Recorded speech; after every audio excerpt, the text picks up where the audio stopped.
Good morning. Voters in Wisconsin are faced with a big decision this morning. Who will get majority control of their state's Supreme Court? So polls open at 7 a.m. local time, and voters can cast their ballots for conservative Judge Brad Schimel or liberal Judge Susan Crawford. The court's ideological balance rides on today's election, but it is the massive amount of money poured in to this race that has caught everyone's attention. The race has brought in a record-breaking $90 million, making it the most expensive Supreme Court race in history. That's a state Supreme Court race. At least $20 million of those dollars have come from Elon Musk, who is supporting Judge Schimel. Musk even handed out $1 million checks to two supporters who signed a petition against activist judges. Now, Schimel's opponent is accusing him of trying to buy the open Supreme Court seat. Listen. People are really motivated and want to make sure that we protect the Wisconsin Supreme Court. They don't want to see some outsider, some billionaire come in and try to buy a seat on the Wisconsin Supreme Court, which is, what Elon Musk is trying to do. But the state Supreme Court said Musk's giveaway was perfectly legal. Meanwhile, Schimel says he's trying not to get distracted by the national attention. Other people can treat this how they want. If they think they want to make it a referendum on the president or Elon Musk, so be it. This is a referendum on Wisconsin. Can we restore objectivity to the Wisconsin Supreme Court? Can we make this a place where you get an impartial, fair hearing? Meanwhile, voters will also head to the polls in Florida this morning for two special elections to decide who will fill former Congressman Matt Gaetz and Mike Waltz's vacant seats. So Trump-backed Jimmy Patronis and Democrat Gay Vallimont are battling it out for Gaetz's former seat in the state's 1st congressional district. Meanwhile, Trump-endorsed state Senator Randy Fine and Democrat Josh Weil are competing for Waltz's vacant seat. The two Republican candidates spoke with Hannity last night. Watch this. We just need every Republican to go and vote. We are working extremely hard, and if they go and vote, we are both going to be just fine and have great nights for President Trump tomorrow. Special elections do not have high propensity for turnout. Elections have seasons. They're used to voting in November, not on April, and we sure need the votes. Polls in Florida open this morning at 7 a.m. local time. Guys.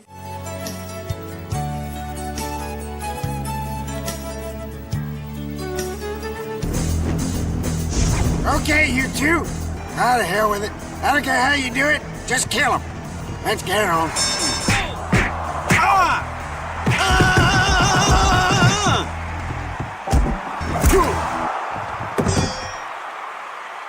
When I'm done with you, you gonna be sitting sideways. What a shot! Woo! Take a look, Nick. We've got an authentic Texas rodeo down in our ring. Hey, man, it ain't cool. Get off me. Well, Nick, another amazing battle, wouldn't you say?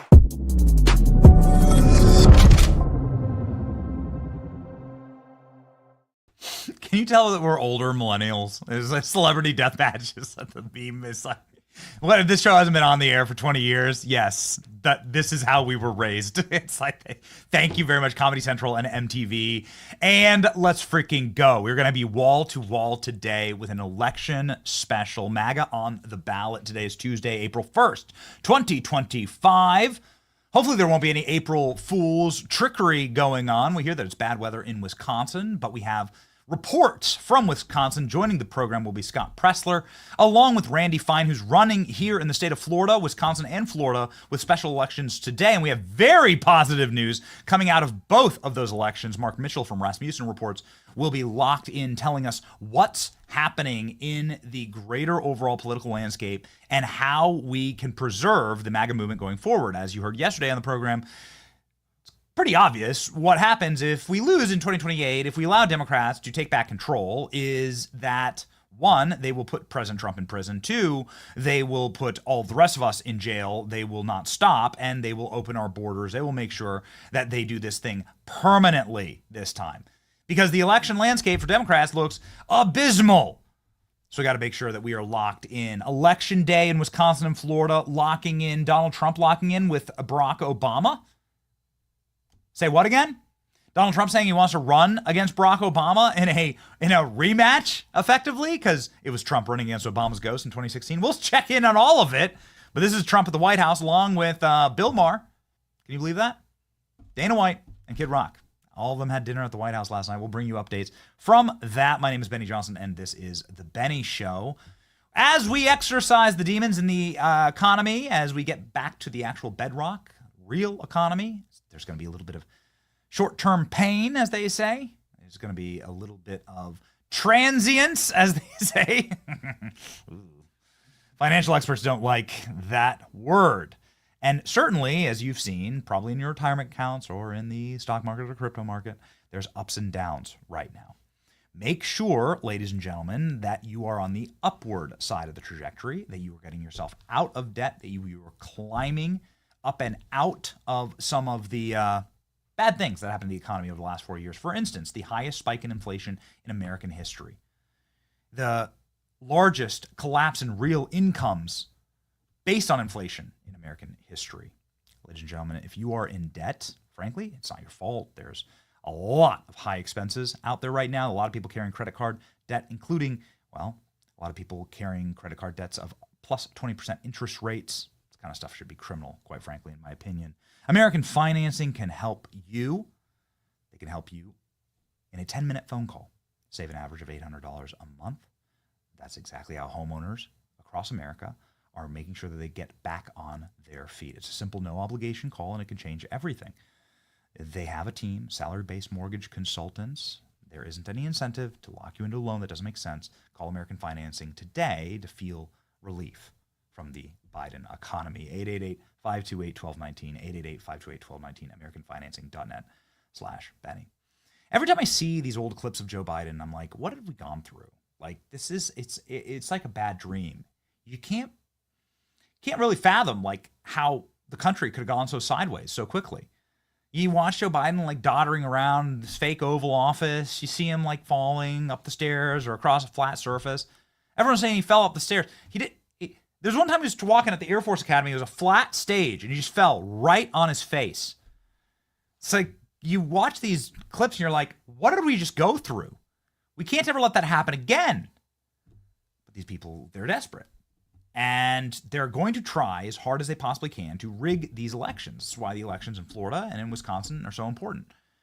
In Wisconsin, you have a situation where the Supreme Court may well redraw all of the districts in order to ensure that Republicans can't get seats in the House of Representatives, lose seats in the House of Representatives. The districts across America are gerrymandered within an inch of their lives. Mostly based actually on an evil organization founded by Barack Obama and Eric Holder that sue states based on civil rights grounds, a little trick that they learned. They can sue states that are trying to redistrict saying that you're disenfranchising a black person. You're disenfranchising some minority. And so you better carve districts out. Show me the state of Illinois. The state of Illinois is a great example. You better carve out congressional districts in these states that look like you took a pot of wet spaghetti and just chucked it up against your wall.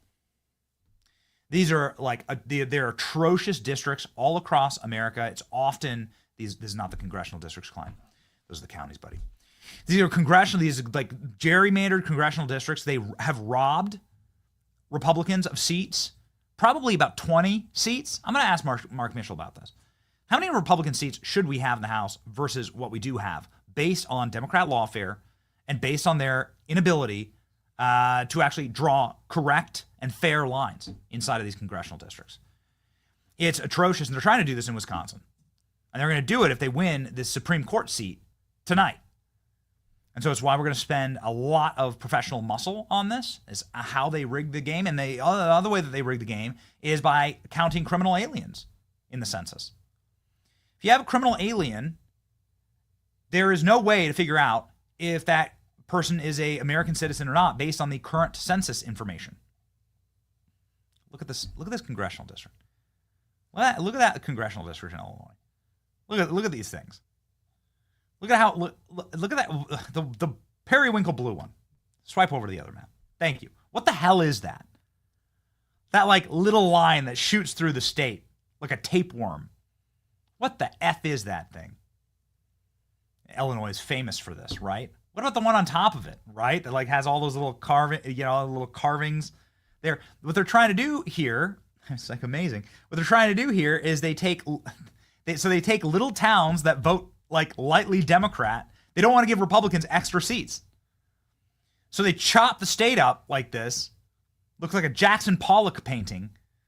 They carve the state up in a way like those blue districts right there in the center of the state. Those should be Republican seats. But they grab little pockets of population. Then Barack Obama comes in with Eric Holder and they sue the state. They say, oh, there's a disenfranchised black person here. There's a disenfranchised little population here. And if you don't put them in a Democrat district, they'll be disenfranchised by a racist Republican. And that's how they do it. They sue on civil rights grounds, and Republicans are so scared of being called racist that they like actually allow this stuff to happen. This is what they're going to do in Wisconsin. Wisconsin, geez, like is Wisconsin really that left? No, actually, Wisconsin has like 2 population centers, Madison, Milwaukee, that do vote left. But the entire state of Wisconsin is a massive red state. Here's the apportionment. Look at these maps. Look at this map for Illinois. Look at this thing. This is a nightmare. How many Republican seats are there really? Because if you look at a map of America, you'll see we live in a red country with teeny little blue dots in it. It's literally sitting right on the wall, right there. It's that giant red country. I love how it's blown out a little bit too, so you can't actually. So it's like it's fuzzy because of the aperture of the camera. Look at this. It's a red country. You can see teeny blue dots, little bits on the coast. The entire country is actually red.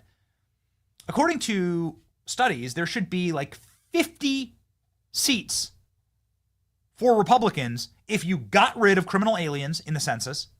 That gives apportionment to states that shouldn't have it. And if you got rid of all gerrymandering, if you just did a pure algorithmic based on population mapping, and I'd be totally okay with computers doing it. I would be. I'd be okay with AI doing it, where you just map based on population centers. Okay, so here's a block of people, there's a square. Here's a block of people, here's a square. They should be your congressional districts should be as sharp of 90-degree angle lines as possible. And not look like this. Again, it's like there's like a Tetris abomination. Like Bizarro World, Berserker mode Tetris. This is what's at stake in Wisconsin. This is how Democrats, then look at the Chicago area. Look at how many extra seats they get in Chicago. Of course, Chicago is a big population center. Look at how many extra Democrats come from Chicago because of this method. Look at all that. Let's just zoom in. Zoom in on Chicago, please. Look at all the like layering that happens there. Ding, ding, ding, ding, ding, ding, ding, ding, ding, ding, ding. As many Democrats as they can possibly shove into that little node, they do. What is that? An extra 10 Democrat seats? Definitely. An extra 10 Democrats? At least should be half that. This is the game that's afoot, ladies and gentlemen. So ensure that this doesn't happen by winning these important races. And this is, again, what we are going to talk about today. I would be totally remiss, however, if I didn't explain that MAGA is going to win, okay? MAGA is going to win for a couple of reasons. One, we have the actual structural systems now at place to turn out votes. You heard Turning Point Action's Tyler Boyer yesterday on the program talking about this. We're going to talk with Scott Pressler live on this show about it. Two, there is just energy. There's a palpable energy on our side that is now cultural for the first time in our lives. I want to play this clip of Kid Rock at the White House last night. It's great, and we're going to totally miss it if we keep going into the show because we're going to talk about the election the entire rest of the show. It's like Kid Rock at the White House wearing this baller outfit. I need as many photos of Kid Rock in this outfit as possible. Okay, producers, go. ALX, go get them. Look at that outfit. This is what I voted for. We don't even need to play the clip, but we're going to. This is what I voted for. This Kid Rock wearing a red, white, and blue American Eagle splattered outfit in custom American leather. Donald Trump sitting there with the Gulf of America behind him. Let's make this as big as possible, please, Glenn. Gulf of America map behind him and a massive, giant golden wheel that spins on an axis, which is like the golden wheel of time that's handed to Trump because of the World Cup. So here we go. Here's Donald Trump in the White House, is flanked by Kid Rock, roasting reporters and talking about our move. And again, you've never seen, not Reagan, not Theo Roosevelt. You've never seen anything like this. You've never seen, it's just really quickly before we play the clip. Look at this close up of Kid Rock. Look at this. This is perfect. You gotta see. It's so good. Look at that. This is real. This is not AI. I get it. There's plenty of AI images out. It's not AI. Kid Rock is going to perform at America's 250th birthday celebration and getting executive orders signed in the White House. What a timeline, man. What an incredible timeline. Okay, here we go. Here's Donald Trump with Kid Rock in the White House taking questions. Go. He got you signing the EO. He signed. Wait. Well, that was good. Okay, ready, everybody? You better do well with this. He's going to do it. Make sure everything is nice and clean, right, for your industry. Make America fun. Because you're not in a clean industry. Hold that up. Okay? Thank you, everybody. Thank you, press. Thank you, press. Head it off this way. Thanks, everybody. All right. So that's the B-roll. We have Trump taking a couple questions. Let's go to that one. Is Trump versus Peter Doocy? Here you go. Did Biden do news conferences like this, Peter? I don't think so. No, he was never standing next to somebody who looked like they were about to be shot out of a cannon. Wouldn't have worked out. That's great. That's Evel Knievel. It's awesome. Not since you've had Elvis in the White House, I think. Like, right, Elvis with Nixon. Have you seen anything like this? I believe that there's such deep and rich cultural energy for the first time. We've had power before. The freedom movements had power before. We just never had cultural energy. Look at the close-up of Kid Rock's rings. Oh, this is great. Look at that. He's got the Kid Rock ring and the Detroit.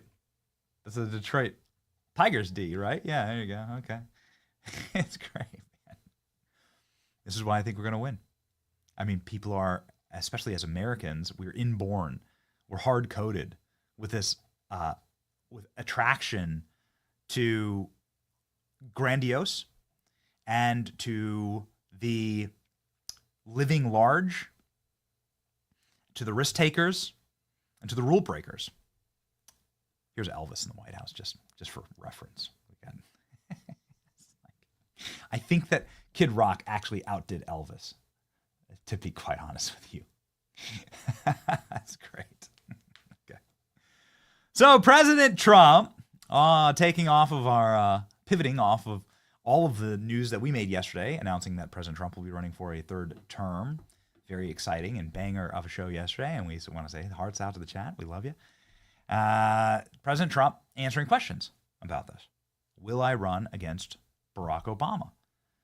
He was doing this from the Oval Office desk, and he was asked, like, wait a second, if presidents can run for third terms, clearly maybe you and Obama could run against each other. And Trump's response is, again, rings like a bell. Let's go. If you were allowed, for some reason, to run for a third term, is there a thought that the Democrats could try to run Barack Obama against you? I'd love that. For his third term? Boy, I'd love that. That would be a good one. I'd like that. No, people are asking me to run, and there's a whole story about running for a third term. I don't know. I never looked into it. They do say there's a way you can do it, but I don't know about that. Well, certainly sounds like he's thinking about it, at least. Okay. And we're going to see how durable the MAGA movement actually is in the special elections that will be happening today in Florida and in Wisconsin. So let's go ahead and check in here. Florida early numbers looking great, looking spectacular. So we got overperformance in 2 Florida congressional districts. The reason why there are elections in these Florida congressional districts, Matt Gaetz' retirement. Matt Gaetz went on and said, I'm leaving Congress, right? Bowed out. He was going to be attorney general. He's going to potentially serve in Trump cabinet. He now has a show on One American News. So Matt Gaetz out. So this is his district, Florida 1. You can see here an absolute dominant performance by Republicans, plus 18 points. Florida 6, you have Mike Waltz. Who's got a little bit of infamy behind him now for the Signal group chat situation. That's an officially dead story, right? They were going to try and do that as Russiagate 2.0. That story's got a bullet in the back of its head. It's done. Nobody's going to talk about it. We talked about it for 2 days just to do our very best to grind down the fake news. And we won. we won. Nothing happened. So a bunch of hacks like filed a lawsuit. It went to Judge Boasberg. Whatever, man. Whatever. Nothing doing. So we beat the machine. What's the point? The point about Kid Rock wearing the outfit in the Oval Office. We have such large cultural momentum now. This was, by the way, Bill Maher. This was a meeting with Bill Maher, Dana White, and Kid Rock in the White House. Kid Rock speaking this morning on Fox News. Grab that clip. I'm shocked that isn't in the script. Kid Rock talking about this meeting on Fox News this morning. Bill Maher is one of the most seething, visceral, venomous, angry, bitter, anti-Trump, deranged lunatics that exist. He's called Trump every single name in the book. This side of Hitler, Nazi, Mussolini, Stalin, dictators. Left can't get it straight. They want to bring Stalinism and Maoism to this country, but they still see them as evil guys. Or do they? I'm not sure. Ask a leftist if Karl Marx is actually an evil person. Karl Marx, the single greatest butcher of all human history. No single man has killed more people than Karl Marx. And that makes Dr. Fauci incredibly jealous. So here we go, ladies and gentlemen. Florida numbers looking great. This is the last hour of Florida numbers. We have 3 hours into the election in Florida. Florida 6, again, this is Randy Fine, who will be joining the program live here in just a few minutes, actually. Randy Fine is getting everything he could have dreamed of and more. Turnout is booming. Republicans are coming out en masse. 19,000 ballots were cast through 10 a.m. The composite of these ballots were a whopping plus Republican 36. This pushes the overall electorate. I was reading that. This pushes the overall electorate to R plus 13, and we are likely going to sail upwards towards R plus 18 at the end of the day. Massive numbers from Republicans today in Florida 6. So Florida doing its job. Florida locking in. Again, Florida 6 is now in the plus 13, plus 14 range. Randy Fine running there for Mike Waltz's seat. Gonna be replacing Mike Waltz's seat, as they say. Randy Fine is definitely, I think, going to be fine in his current position. As is Jimmy Petronis, who was on the show yesterday. He's going to be running for Matt Gaetz' seat. He wants to join the Doge caucus, and we think that's dope. Wisconsin is where we're going to have some real trouble today. I'm not saying that we're doomed or anything. I'm just saying that we're going to have it's much tighter race. The betting markets are favoring the liberal candidate, and Brad Schimmel is who you should vote for if you're in Wisconsin, is the man running for the Supreme Court who has Trump's endorsement, who obviously has Elon Musk's endorsement, and who stands in the balance to flip the Supreme Court in Wisconsin in favor of either left or right. What's at stake here? Let's jump into the Wisconsin numbers. Wisconsin is a decentralized election state, which means every county level turnout data is just not available on election day. That sucks. The best that we can do is glue together precinct voter numbers to gauge whether or not the turnout is high, and it's a very terrible inexact science. Correction there. That's all we've got. If you voted today in Wisconsin and you know what the numbers were, feel free to post it here along with special ward and precinct numbers. I hope to get a hold of the individual wards later in the day and give us some kind of direction, low, high, modest. The exact numbers we have in Florida are simply not available in Wisconsin. Let's hop on over to the new Trafalgar polls here for the Supreme Court in Wisconsin. You are looking at a dead heat, a direct tie, an absolute lock-in here. So you have Brad Schimmel, again, Republican Trump-endorsed candidate, is down by less than a point here. Or probably like within the margin of error, let's just say. All right, margin of error 3, you have a dead heat. 50-50, just call it what it is. 50-50. From Trafalgar, which is, along with our friends at Rasmussen, the single most accurate pollsters in the country. Crawford leads early absentee. Schimmel leads those who say they are likely to vote on election day. This is standard operating procedure for Republicans versus Democrats. Let's go to Atlas Intel here. Atlas Intel shows a bit more of a gap. forward to having Mark Mitchell from Rasmussen on to sort of analyze this. Whom will you vote for in the upcoming election for Wisconsin Supreme Court? You have 52 versus 46. Again, not insurmountable. And also, I've never seen the activation like we've seen for this race. Republicans are finally getting their act together and are not going to get their asses handed to them by these machines that have been built, these turnout voter machines by the Soros Foundation, but has been built through all this dark money, Democrat NGOs over the course of the last 20, 30 years when they took elections and turnouts seriously. And Republicans just said, oh, shucks, we sure hope that it happens for us this time. People get pissed off enough and a Tea Party just springs up out of nowhere. That's been the Republicans' hope. Now it's become far more sophisticated. So we'll see, ladies and gentlemen. Trump is on the ballot. Future of the Republican Congress is on the ballot. Wanted to bring you Kid Rock this morning talking about the esprit de corps of meeting with President Trump and Bill Maher. I have a feeling that we're going to get a lot more out of this. But here's Kid Rock making some news this morning about his dinner last night with Bill Maher. 100%. Me and Dana both said there's never been that's ever met the president in any scenario that's walked away without saying wow, what a great guy. He's so funny, so engaging. He's so smart. And absolutely, Bill even said to me, after that, he goes, wow, that was, everybody's mind was kind of blown. Even the president's, I think, because the president called me late night last night. And, everyone was a little suspect about going into this. And even the president kind of alerted to me a little bit what do you got me doing? Right. And I go, man, we're just trying to show people that, even though we've been pretty hard on each other, that when you get face to face, maybe we could have a little more civility in this country and try to bring people together. And that was my whole intention. I really hope that there are more photos and more videos and that there was something perhaps filmed. There was maybe a interview that happened with Bill Maher at the White House. Because this is an important cultural moment. I think it's probably the most valuable thing that President Trump is doing is it's not enough. It's not enough to just, if you're trying to win a battle, you can't just march forward with what you have. You have to take from the enemy.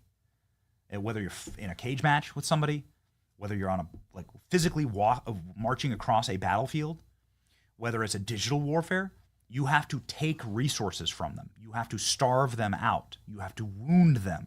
You have to remove their capacity to attack you. By placating Bill Maher, Donald Trump is taking an asset from the left. He's drinking their milkshake. I drink your milkshake. It's genius. It's genius to do so with Dana White and Kid Rock, who are also just cultural icons. We'll be going to the UFC next week in Miami, and we look forward to broadcasting from there and bringing you a ton of content with UFC in Miami next week, a ton of patriotic fighters. It's great, incredible vibe, and very special guests will be there. The point is that this is how winning is done. But if we lose these special elections, Republicans lose and take their eye off the ball and get surprise Democrat victories in these special elections, then you're right back. You go right back to the loser Republican Party we've known for the last 30 years, who've sacrificed and given up all of the territory. So Trump meeting with Bill Maher, I love it. Some influencers don't love it, but I love it. Trump's taking back territory from the left. President Trump, I don't know, man. I don't know. There's a lot going on. But President Trump saying that he wants to run against Obama, is that what this was about? Is that what this was about? When they were both sitting there laughing together, chuckling, having a great time? Is this what was happening here? Wait, what are they talking about, 2028? When they run against each other again? I say that again. They haven't technically run against each other. Remember George Bush? What an asshole that guy. He didn't even shake Trump's hand. Bush didn't shake his hand. Mike wasn't there. They all looked so nervous. In fact, it was only Obama that seemed chill. He was ready to joke and talk. And the two of them had a great time. They were laughing. What's this about? And now Trump's talking about how he'd love to run against Barack Obama in the White House for a third term. Well, very interesting. We're never going to get any of it unless Republicans lock in and create a durable majority And the only way to do that is to win races, especially local races, special races, to keep the energy up. Oh, wow. Is that Barack Obama in D.C. this morning? Would you look at that? Barack Obama, the only president in history that never left D.C. Look at that. Is Obama just like wandering around with the Secret Service? The only president in history that never left D.C. Bought a house a mile from the White House. Bought himself a mansion a mile from the White House. A place called Colorama, fanciest neighborhood in Washington. How do you afford all this? It really makes you wonder. How do you buy all these private properties and all these beaches, all these private islands? Yeah, it's really just makes you wonder. Where's the cash flow come from? Man, Michelle Obama saying that she's very suspicious of people who take more than they need in her DNC convention speech. Oh man, nobody's listening to Michelle Obama, especially on her YouTube channel. Oh, that's exciting. We don't have time. We don't have time to go there. We went there with Megyn Kelly. But ladies and gentlemen, we do have time to go to Mark Mitchell, our favorite pollster, the man who is the most correct man. Go to the casinos with Mark Mitchell. Do it. There's plenty of casinos in New Jersey where he lives. Go to the casinos with Mark Mitchell. He's the most correct and accurate predictor in all of America. He's the head pollster for Rasmussen, and he joins the show live now.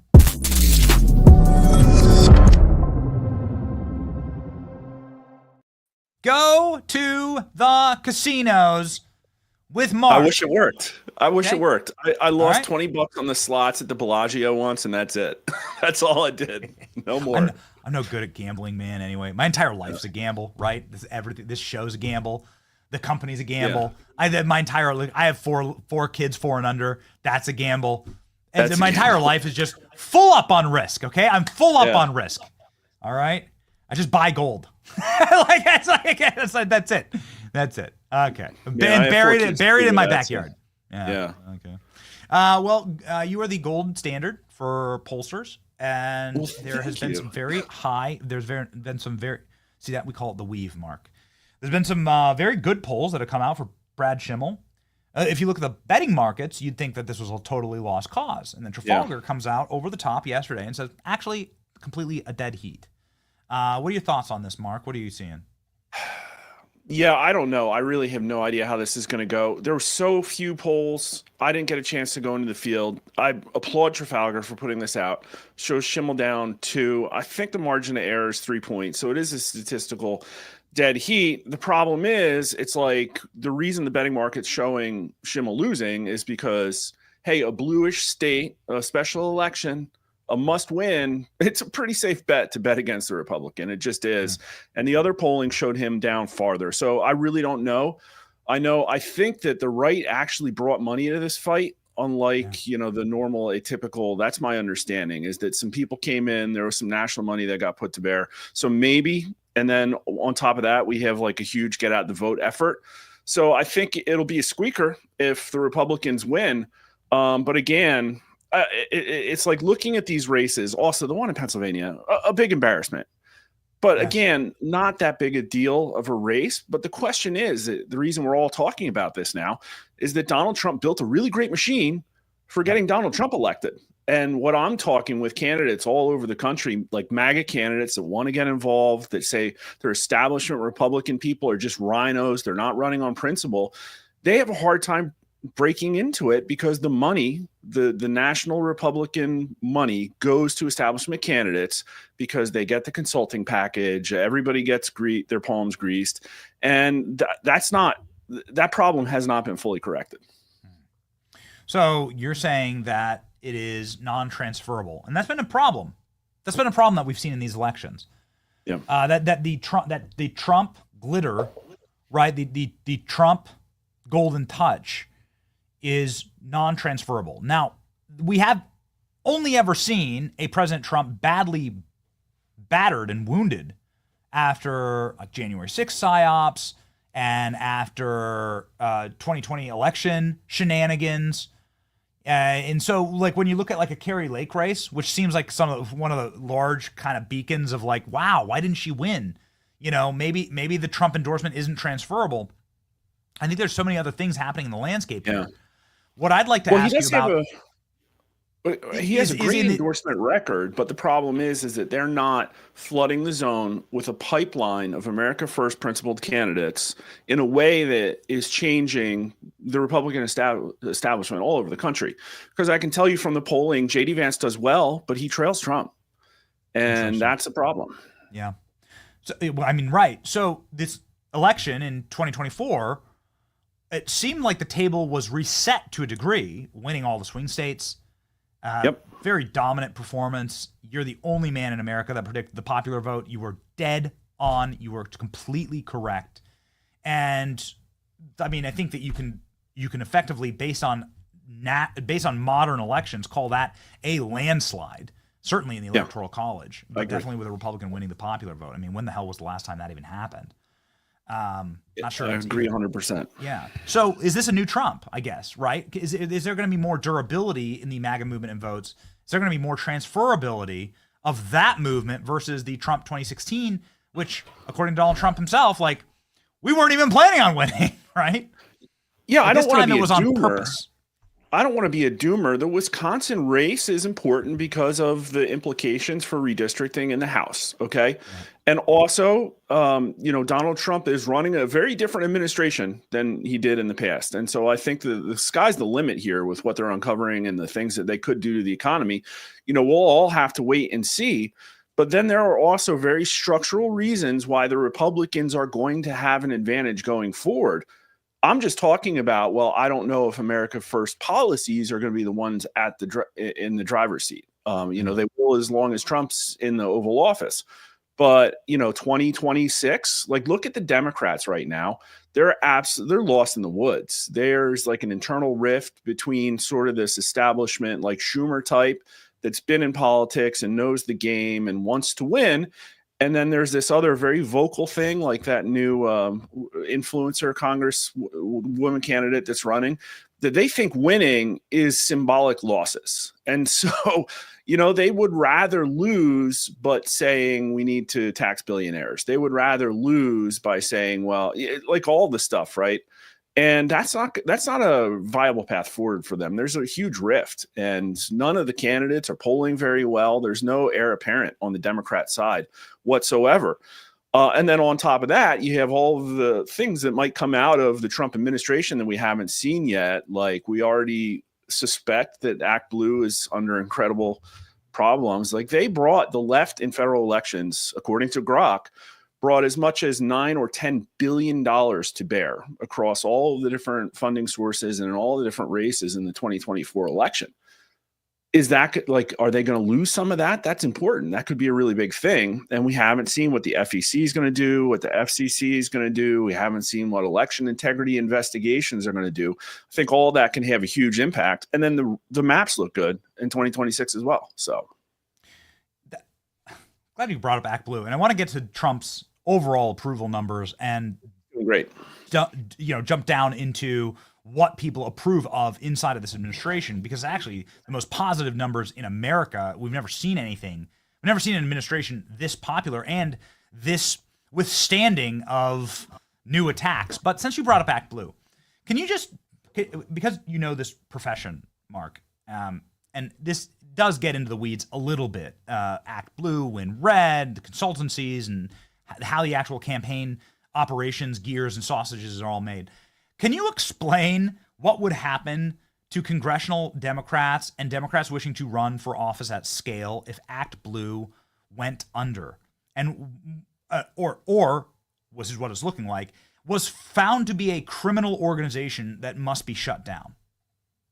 I'll say in the 2016 cycle, my understanding is they raised about $800 million for the Democrats. In the 2018 cycle, which was one of our biggest misses, we really underemphasized the Dem performance there.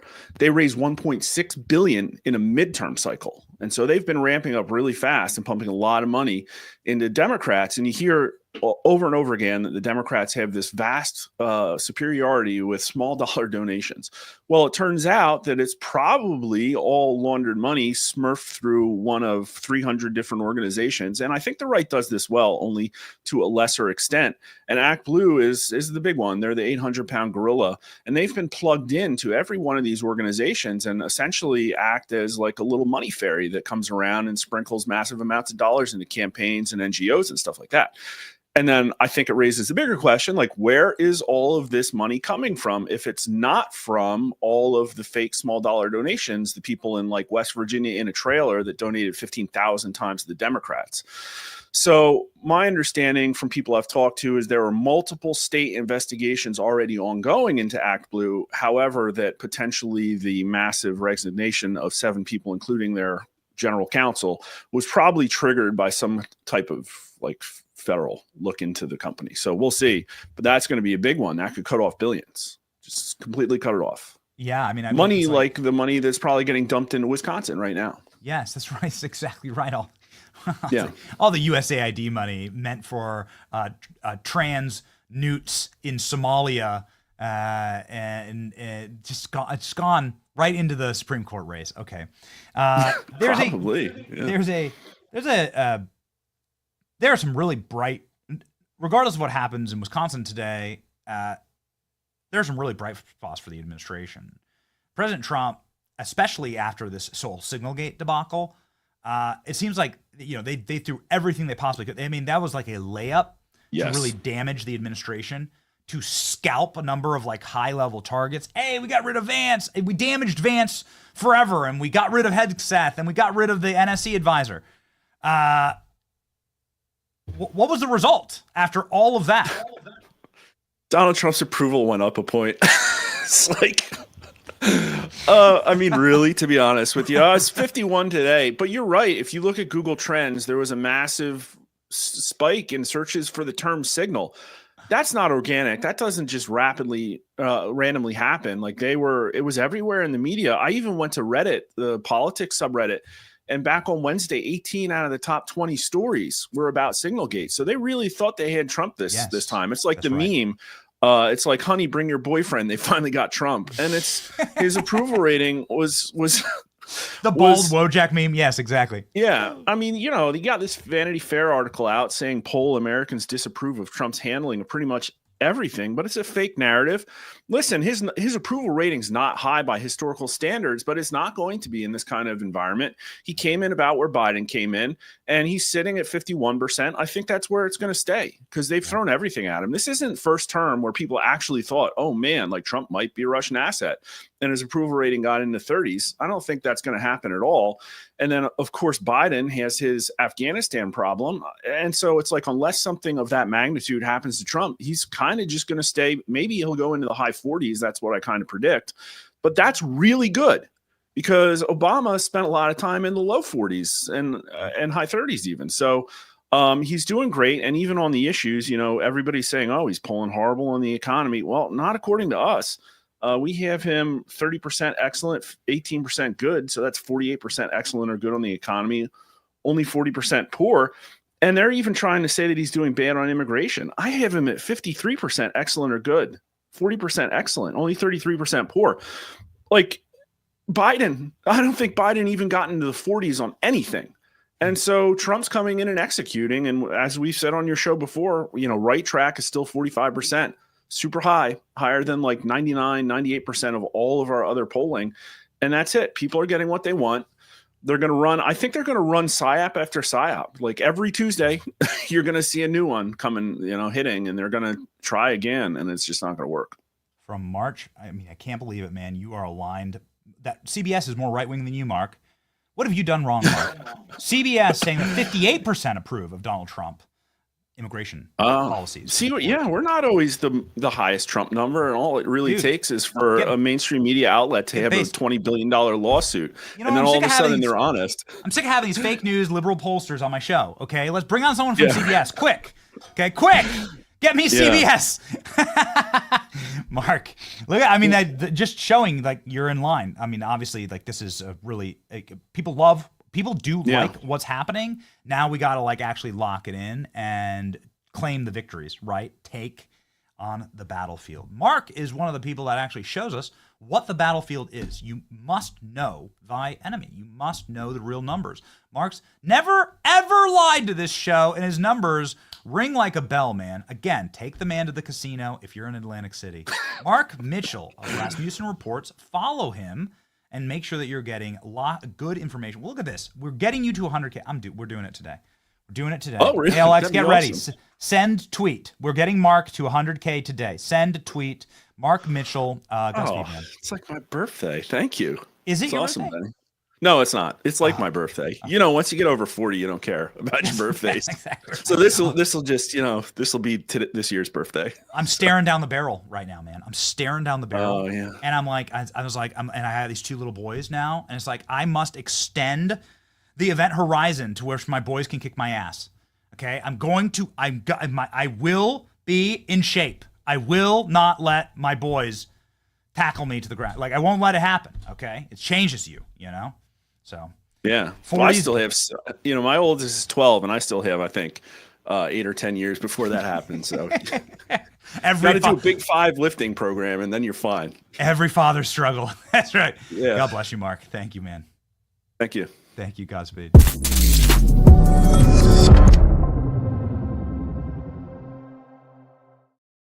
Ladies and gentlemen, we got to hop right on over to Scott Pressler, who is joining us from Wisconsin. Let's freaking go.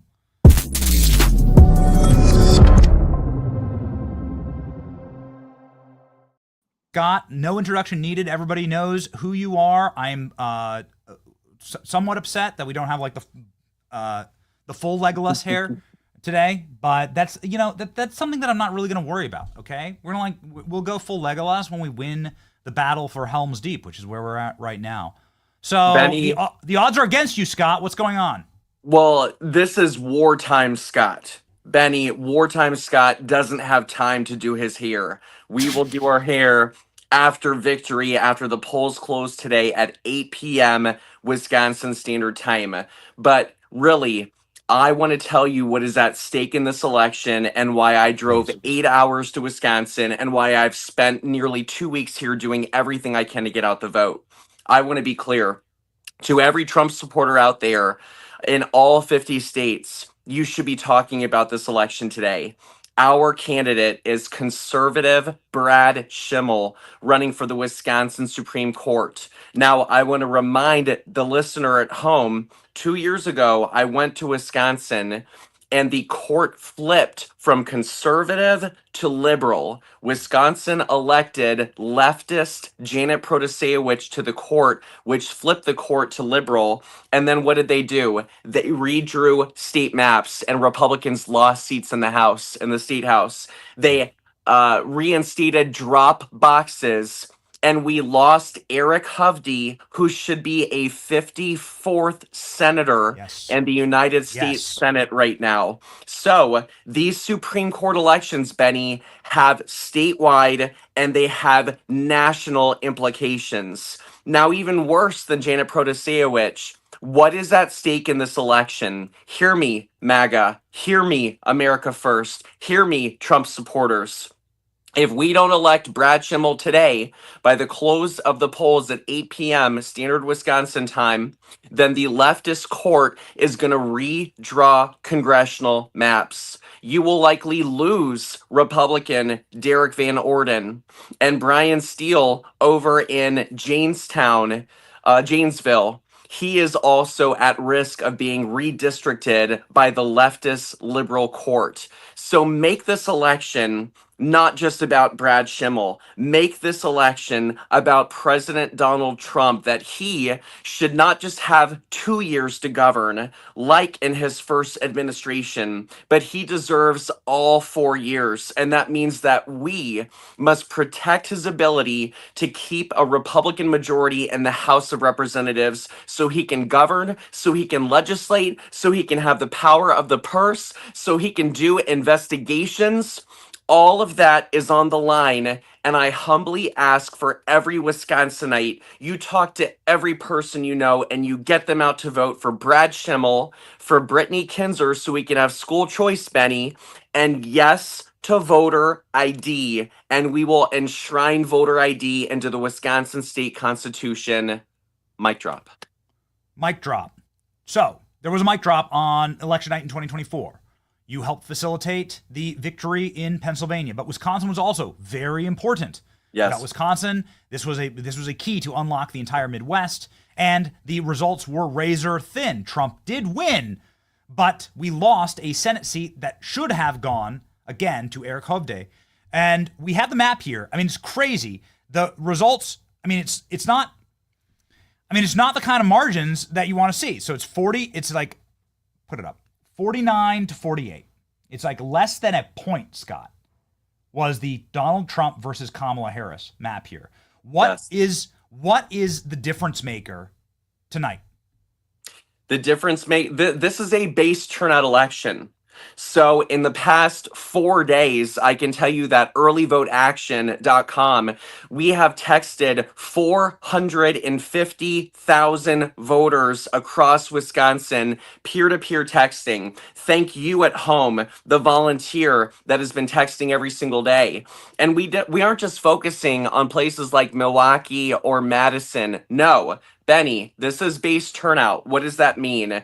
That means we need high margins in the WOW counties, which are Waukesha, Ozaukee, and Washington. That also means that we need high turnout in the BOW counties. Those are Brown, aka Green Bay, and Outagamie, which is Appleton, and Winnebago. Now, Benny, there was a little rally that happened the other day with this guy named Elon Musk. He happened to come to Green Bay. Why did he come there? That's the Fox Valley. We need those cities to come out, which is why BOW, we just finished a list of 150,000 voters within the last 12 hours. And as soon as I'm done with you, we are going to be uploading more names to Early Vote Action. So you at home can help. I don't care if you're in Cali, Texas, wherever you are. If you're in Florida, you need to go vote today. But download the free Early Vote Action application. It's on iPhone, it's on Android, and I ask you to send 20 text messages. If 7,500 volunteers each send 20 text messages, that's 150,000 more names that we can get done before the close of the polls today. And I need your help. We need Brad Schimmel. We need Brittany Kinzer. We need voter ID. And we need this win in Wisconsin today, Benny. Is it overstating it to say that President Trump's ability to actually govern is at stake here? Because if they redraw these maps, then Democrats will simply impeach him on day one. If they have a 1-seat majority in the House, Democrats will just impeach Trump every week. Guys, if you like Trump, this election should speak to you. Benny just said it to you. So here's what will happen. Let me put let me make this crystal clear. We don't win today, they will redraw the maps. We will likely lose the House. And on day one of 2027, they will impeach President Trump. And you are going to see the impeachment circus that started in 2019 rev up again. You are going to see our ability to have a good budget. All of those cuts that you like to see from Doge, etc., all those cuts are going to be reinstated. You're going to see funding of Ukraine. You're going to see funding of our enemies that despise everything of what it means to be an American citizen. You're not going to see money to secure the border. You're not going to see money for border patrol or border security. All of your dreams and hopes and visions, everything that we worked tirelessly to achieve on November 5th, 2024 is gone. You lose this election, we likely lose the House, they're going to impeach the president, or at least try to, and he will be a lame duck president. President Trump deserves to have all 4 years. And that's why, Benny, I dropped everything. I should be in Pennsylvania. I should be in New Jersey right now, but no, I'm in Wisconsin because this is the single most important election this year. Wartime Scott is telling you, you must come out and vote for Brad Schimmel today. Please, please. You're in the Great White North. You're standing on the wall. We have a photo, actually, of Scott in the field right now. This is Scott door knocking. And we just want, in the northern Wisconsin. And we just want to say thank you for manning the wall against the Canadians that wish to, the White Walkers up in Canada that wish to storm our great land here. Scott, very quickly, talk us through your work in New Jersey and what can happen in that state. I know there's a lot of buzz there. Everybody was amazed at what happened in Pennsylvania. You told the truth. You did the work. Where are your targets? Wisconsin today. What's tomorrow? Well, after hopefully we have victory today, April 1st, Brad Schimmel, Wisconsin. Then I will be returning to Pennsylvania and New Jersey. And we just got data. I'm not even posting about the data today. Today's Wisconsin Day. But apparently the Democrats added like 500 voters in the last month, and Republicans added like 5,000 voters. Now, I want to remind the listener at home that the election in 20... In New Jersey, where? Statewide in New Jersey. Statewide in New Jersey. Yeah. So the listener at home, that 2021 was decided in New Jersey by 80,000 votes. So think about it. In 1 month, you have already carved out 5,000 of those 80,000 that a statewide election was decided by. And since 2021, in the last 4 years, Republicans have gained 145,000 voters. Democrats have lost 40,000 voters. What I'm telling you is that with the state voting double digits for Joe Biden, New Jersey, and coming within 6 percentage points for President Trump against Kamala in the 2024 election, New Jersey is in play. And so my organization, Early Vote Action, we will be courting 21. This is a 21 county strategy. I've already been to 10 of them. As soon as we're done with Wisconsin, I'm going to do the other 10, and we're going to spend the entire summer at the shore. We are going to be courting every Guido, every Jim Tan Laundry, every mom and dad. No, we're going to have a great time getting out the vote, and I promise you, New Jersey is in play this November. Guidos for Trump bumper stickers, man, would fly. It would fly, Scott. Okay, here's Scott's organization, Early Vote Action. Get in there, ladies and gentlemen. It's not too late. Get in there and help. Download the app. Follow Scott online. Scott has millions of followers, 2.2 million followers. His content is excellent and informative, and there's nobody who grinds harder than Scott to ensure that we have a freedom future and not a future of dirty communists that they want in Wisconsin. So everybody get out and vote for Brad Schimmel, Scott Pressler. Godspeed. Thank you, Benny. Go vote. Go vote.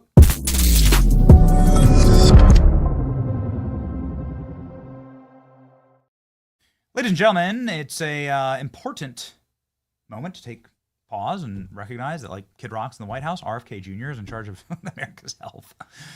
We don't want to give up these victories. Giving the Democrat the House will give up these victories. It will be the impeachment circus all over again. So don't give them up. Ensure that we are locked in.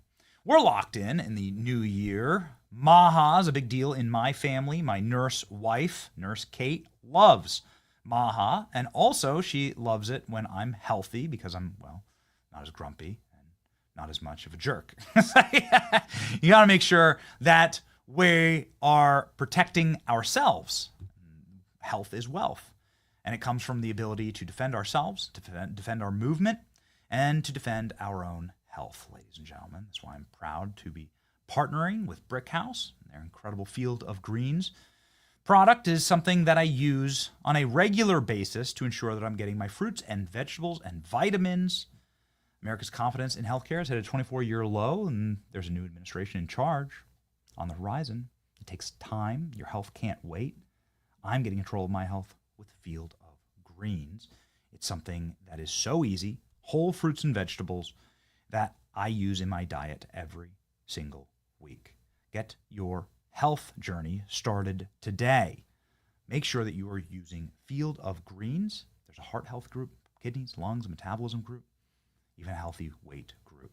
I've got a 20% discount. Go to fieldofgreens.com, use the code Benny. That's fieldofgreens.com, use the code Benny to get your health journey up and started today. All right. Ladies and gentlemen, we are rocking here as we await, a press conference from the press secretary at the White House, and two, as we await results in the great state of Florida, where we call home and broadcast from, and we are honored to have somebody who's doing excellent work in this state and who will be the next great MAGA member of Congress in Washington, D.C., representing this fine state, Randy Fine, joins us live.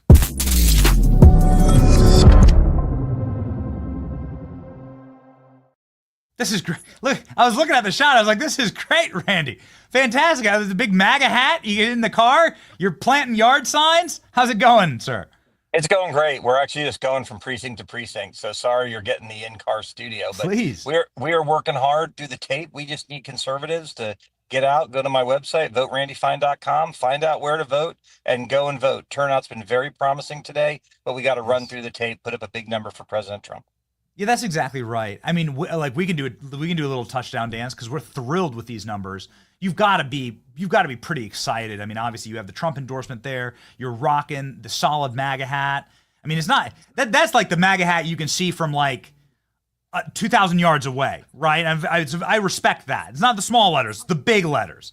Yeah. So you're seeing these early numbers. And you can see those from far away, sir. It seems like turnout is roaring right now for Republicans in your district.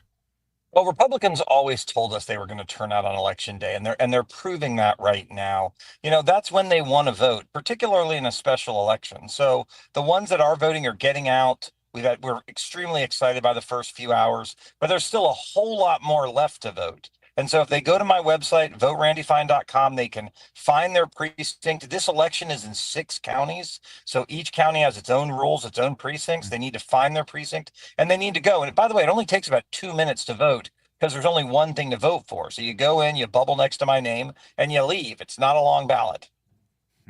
So talk to me about Washington, D.C. You are heading up there. I know it's not polite for candidates to act cocky, but the numbers look great for you. You get to Washington, D.C. What's agenda number 1 with President Trump?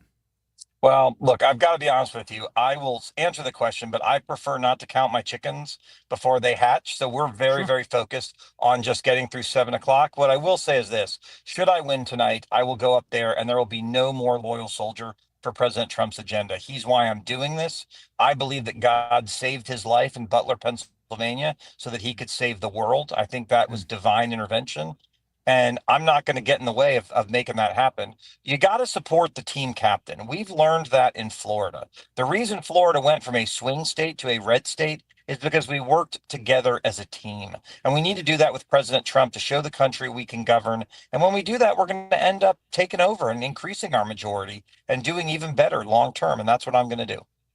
The state of Florida looked great for President Trump. Here was election night just a couple months ago. An absolutely dominant performance. Trump winning by 14 points in the state and rolling in the counties where you are today. Currently, I'm not exactly sure where you are, Randy. Where are you broadcasting from right now? I'm in Volusia County right now. Volusia. Okay. All right. I wanted to be able to zero in here. This is something, obviously, that happens, as you just said, when the Republican Party has its own back and its supporters has its own back. If Democrats get a majority in Congress, they'll impeach Trump, like instantly. They've proven this. Oh, yeah. They'll Absolutely. take Trump. They'll impeach him, right? Like if we lose seats like yours, if we are asleep at the wheel, like instantly you get an impeachment process, like day one.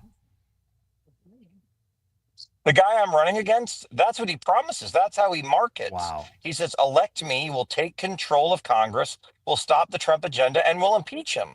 They don't hide what they want. That's the one thing you can count on the left. They tell you exactly what they're going to do. What amazes me is sometimes we don't believe them. But that's why our side's got to turn out today. They're angry because every time President Trump wins, they lose. They want open borders. See, we think we all want the same thing. We don't. We want to protect kids from boys going to the girls' bathroom or boys playing women's sports.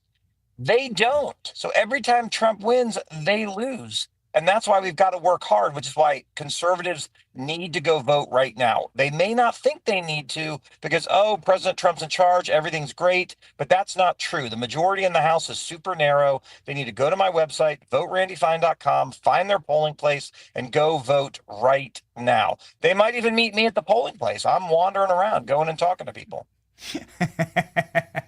So in your personal experience with President Trump, tell me about it. Are you guys close friends? He's I don't know he's that I would given say some that, but look, he's given some amazing endorsements of you here. Here's here we're gonna pop it up right here. he What has, President Trump said about you on Truth Social. yes, and I don't want to overstate it, but he has been an incredible supporter, and I've been an incredible supporter of him. I was the second legislator in the Florida legislature to endorse him against another Florida person running for president, which I took a lot of grief for.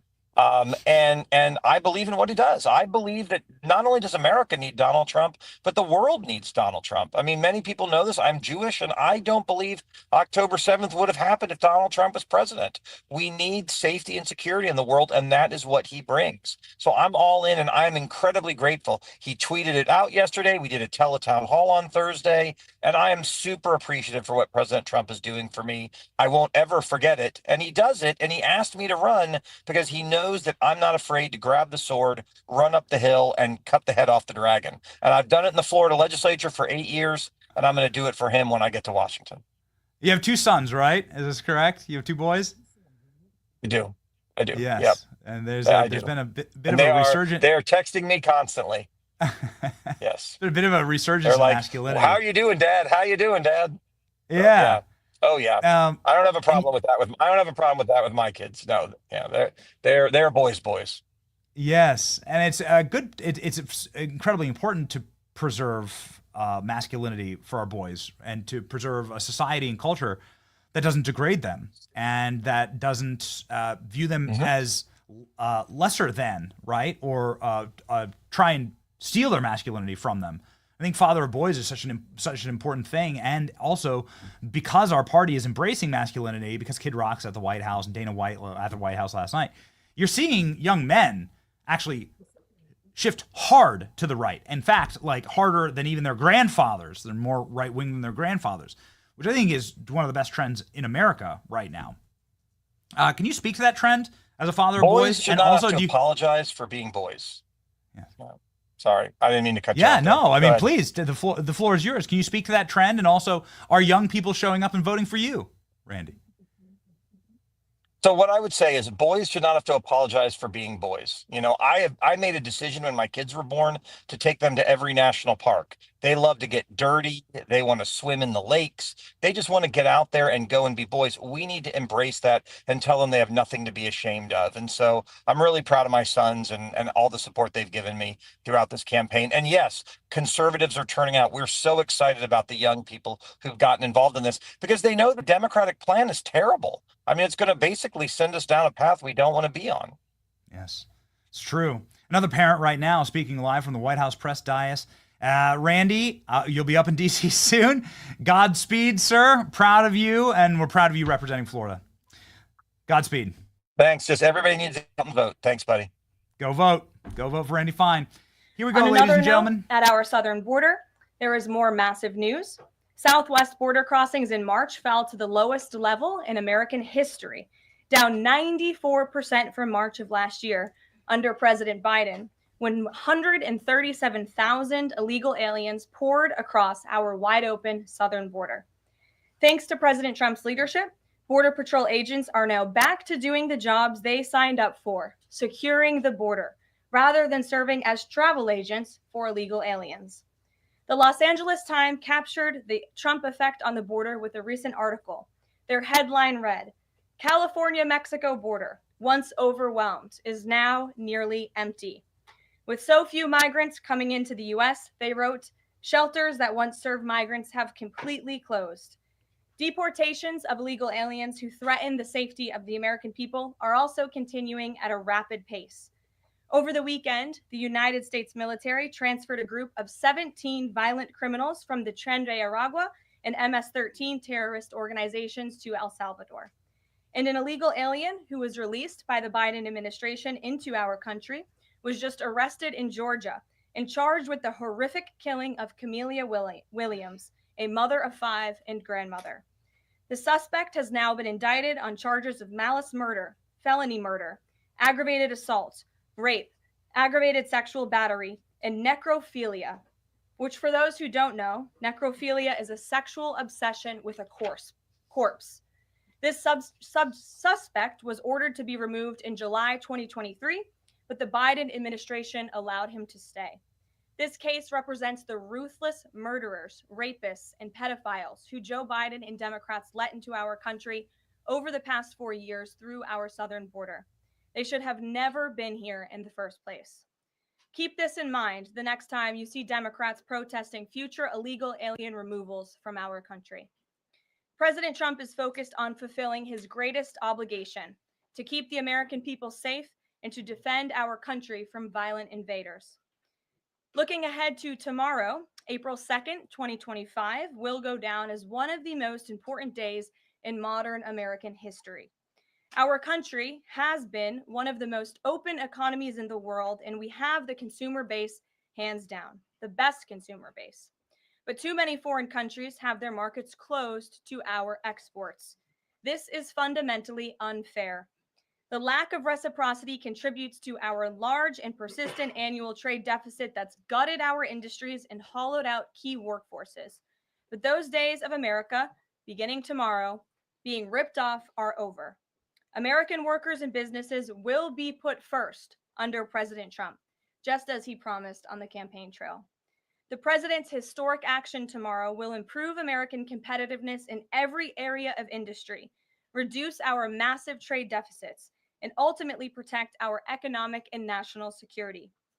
President Trump's economic vision is rooted in common sense.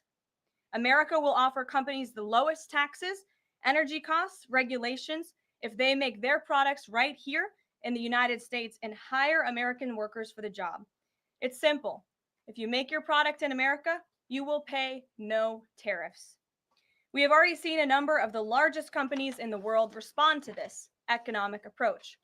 For example, Project Stargate, led by Japan-based SoftBank and US-based OpenAI, and Oracle, announced a $500 billion private investment in the United States-based artificial intelligence infrastructure. Apple announced a $500 billion investment in US manufacturing and training. NVIDIA announced it will invest hundreds of billions of dollars over the next 4 years in US-based manufacturing. And the Taiwan semiconductor manufacturing company TSMC announced a $100 billion investment in US-based chips and manufacturing. These are just a few of the investment announcements that have already been made, and it is clear that President Trump's America First approach is already working. In our new media seat today is Mark Halperin, the co-founder and editor-in-chief of Two Way, a new live video platform that builds communities around interactive conversations with leaders and content creators from every subject area. Mark and his colleagues welcome all voices into discussions that are spirited, but they have a million watch time hours since the platform began just last year. This is new media in its truest sense, allowing the people to ask questions, make comments, and be an active part of engagement on the most important issues facing the country and our world. With that, Mark, please kick us off and welcome to the briefing room. Appreciate it. I'll ask you a question about tariffs and then one from one members of our community about education. It's perceived by some that companies or countries, if they change their policies either before tomorrow or after tomorrow, can have the president alter what he's planning for that country or that sector. Is that a possibility? And if so, what factors the president consider in making those changes? Well, the ultimate change for these companies and these countries, Mark, will happen when they decide to do business in the United States of America. And as I just laid out, they will face no tariffs at all if these companies choose to invest here in the United States and to move their production and their manufacturing here to the United States as well. As for tomorrow, the president will be addressing the decades of unfair trade practices that have ripped our country off and American workers off. It has hollowed out our middle class. It has destroyed our heartland, and the president is focused on reshifting our global economy to ensure that America is once again the manufacturing superpower of the world. So if they do something today or later in the week that's a pledge for future activity, would that be good enough potentially to alter the policy? Again, the president has been looking at the very unfair trade practices of the past. Certainly, the president is always up to take a phone call, always up for a good negotiation, but he is very much focused on fixing the wrongs of the past and ensuring that American workers have a fair shake. So if someone calls after tomorrow and says, hey, I'm ready to make a change, he'd be open to that? The president is always open to taking calls. A question from one of our community members, Katie Reeves, is a school teacher in Wisconsin. She's taught K through 8 in public, independent, private, and private schools. And here's what she wanted me to ask you. She says, I see the elimination of the Department of Education as an excellent first step in the improvement of our school system. Do Do you see any further role the federal government can take beyond this, possibly in promoting the expansion of voucher programs or reducing the influence that teachers' unions hold over our schools? Well, first of all, I want to thank Katie for her service to our country and our nation's children. Being a teacher is the most noble profession that we believe one can have. And the president said in his remarks when he signed the executive order to dismantle the Department of Education that he loves our teachers. And in part, this order is to empower our teachers to have greater decision making in the classroom. Nobody knows our nation's children and our students better than our teachers who are with them every single day. As for the federal government's role, to get to the heart of Katie's question, the president has made it clear to Linda McMahon that we need to find other places within our federal government for critical programs regarding education, Pell Grants, Title IX, lawsuits, etc., civil rights lawsuits. All of that are critical functions, special needs programs, nutrition programs. But there are other places throughout the federal bureaucracy where those things can happen and work. The Department of Education has been a very bloated bureaucracy. We spent trillions of dollars on this department, and for what? Our children are worse off as far as education goes today than they were when this department originated, and that's very concerning to the president. So, the two issues she cited are those priorities for the president: school education choice, vouchers, and diminishing the role of teachers unions. The president is very supportive of both of those things, particularly when it comes to school choice. He has said that school choice is the civil rights issue of our time, and he wants every child, regardless of zip code, socioeconomic status, how much money their parents have, to be able to go to the school of their choosing that best suits their educational needs. And he is going to empower state and local leaders to make those decisions on behalf of our nation's children. Thanks for being here, Mark. Jeff. Just changing subjects for 1 second. The administration has expressed a complete confidence in how all the deportation flights to El Salvador were conducted. But now that the administration has conceded that there was an error of one Salvadoran national, will there be any reviews conducted? And does the president express any thoughts on the one error that was disclosed in court last night? Well, first of all, the error that you are referring to was a clerical error. It was an administrative error. The administration maintains the position that this individual who was deported to El Salvador and will not be returning to our country was a member of the brutal and vicious MS-13 gang. That is fact number one. Fact number two, we also have credible intelligence proving that this individual was involved in human trafficking. And fact number three, this individual was a member, actually a leader of the brutal MS-13 gang, which this president has designated as a foreign terrorist organization. Fact number four is that foreign terrorists do not have legal protections in the United States of America anymore. And it is within the president's executive authority and power to deport these heinous individuals from American communities. It is a promise he campaigned on. It is a promise he is keeping. And every single person in this room should be grateful for that, considering especially MS-13 is very prevalent and prominent here in the District of Columbia, in Maryland, and in Virginia. And the president, the attorney general, everyone who has been involved in these operations is focused on eradicating these criminals and terrorists from our communities. The vice president said he was a convicted member of MS-13. What evidence is there to back that up? There's a lot of evidence, and the Department of Homeland Security and ICE have that evidence, and I saw it this morning. Steve. Has the president fully made up his mind on the level of tariffs to impose tomorrow? We keep hearing about a 20% flat rate. The president said last night he has made a decision and a determination. I was with him in the Oval Office earlier, and he is going to announce that decision tomorrow. I don't want to get ahead of the president. This is obviously a very big day. He's with his trade and tariff team right now, perfecting it to make sure this is a perfect deal for the American people and the American worker. And you will all find out in about 24 hours from now. And are the car tariffs going to go into effect on April 3rd as scheduled? Correct. Yes, they will. Okay. And last thing, would you like to respond to the Chinese military drills around Taiwan? Yes, I would. As a matter of fact, the National Security Council briefed me on this morning, and they said that the president is emphasizing the importance of maintaining peace in the Taiwan Strait, encouraging the peaceful resolution of these cross-strait issues, reiterating our opposition to any unilateral attempts to change the status quo by force or coercion. That is directly from the National Security Advisor. Just for you, Steve Holland of Reuters. Monica. Thank you so much, Caroline.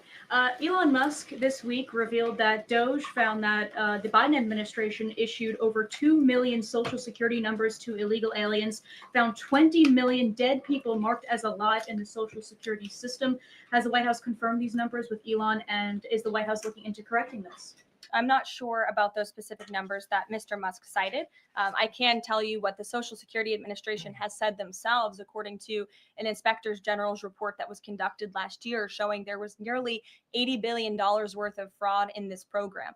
We know for a fact there are individuals who should not be receiving benefits on the Social Security rolls, and this administration is focused on cleaning out the waste, fraud, and abuse in every agency, but particularly in Social Security, to make it stronger for our tax-paying, law-abiding citizens who deserve these entitlements and programs. Because you did bring up Doge, I do want to tout the incredible efforts that have been made at the Environmental Protection Agency, and Administrator Lee Zeldin is just doing a tremendous job. Just yesterday and today, it will be going into effect. He announced that taxpayers will be saved $8 million in annual lease costs by moving staff out of the 323,000 square feet of space that the EPA currently occupies, which is completely unnecessary. Yesterday, Administrator Zeldin also announced he will be shutting down a museum that the Biden administration built to tell a selective story about the EPA's history and climate change. It was a real pat on the back to President Biden. And guess how much American taxpayers paid for it? $4 million for this museum that I think only 1,000 visitors saw last year alone. And it will cost American taxpayers $600,000 per year to operate this museum. Well, it's not going to exist anymore. We're going to save taxpayers those critical funds. And Administrator Zeldin is very proud to announce that. And just at EPA alone, and the cuts that they have made, they've saved taxpayers more than $22 billion in wasteful grants and spending. Peter. Thank you, Caroline. When the president goes down to Florida on the weekends, does he ever hear from, there are so many retired folks down in Florida, does he ever hear from any retired Americans who are stressed about these wild swings in the stock market because of the tariff uncertainty, and they're sitting there on fixed income or living off a 401k, and they don't know how much money's going to be left? Well, certainly they are legitimate concerns, and the president takes those concerns very seriously, and he's addressing them every single day. And tomorrow's announcement is to protect future generations. The senior citizens you mentioned, it's for their kids and their grandkids to ensure that there are jobs here in the United States of America for their children to live the American dream, just like they presumably did. And as for their worries about their 401ks, their Social Security, I just addressed Social Security. This president is always going to protect it for our tax-paying senior citizens. As for their 401ks, look at what President Trump did for you in his first term. He is working on implementing that economic formula every single day by lowering inflation, lowering energy prices, massive deregulatory efforts, while simultaneously effectively implementing tariffs. And they'll hear more about that announcement tomorrow. And you said that the president right now is with the trade and tariff team. They are very confident that this is all going to work. But what if they're wrong? They're not going to be wrong. It is going to work. And the president has a brilliant team of advisors who have been studying these issues for decades.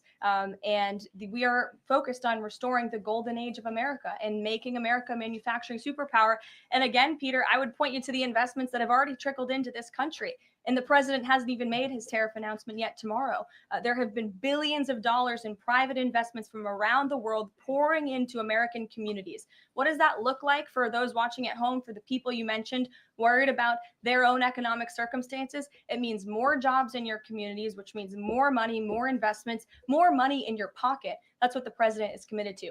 And I would be remiss if I didn't mention the president's commitment to tax cuts, which we are counting on Congress to do, especially on Social Security. And one more. Sure. Are the special elections today a referendum on the president? I think first of all, as you know, I'm a government employee now, so I'm not very much allowed to comment on elections that are taking place. That's something to get used to, having just been on the campaign trail for quite some time.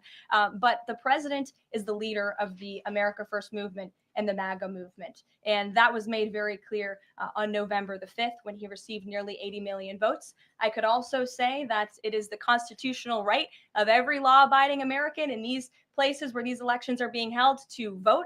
and every American should exercise their constitutional rights. Sure. Thanks, Carolyn. A few questions about this deportation case. First, I wanted to clarify something that you said to Jeff a few minutes ago. You said you'd seen evidence that this man was a convicted gang member.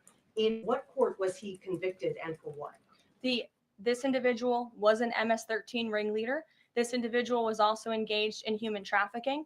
And I'm glad you brought up this point again, because I would like to point out that if you just saw the headline from the insane failing Atlantic magazine this morning, you would think this individual was Father of the Year, living in Maryland, living a peaceful life, when that couldn't be further from the truth.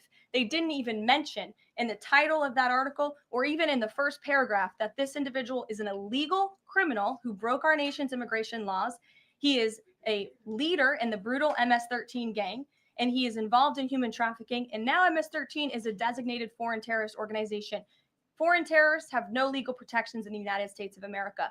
And this administration is going to continue to deport foreign terrorists and illegal criminals from our nation's interior. But a judge ordered that he should remain in this country. So are you saying that it is okay to ignore a judge's ruling if you don't like it?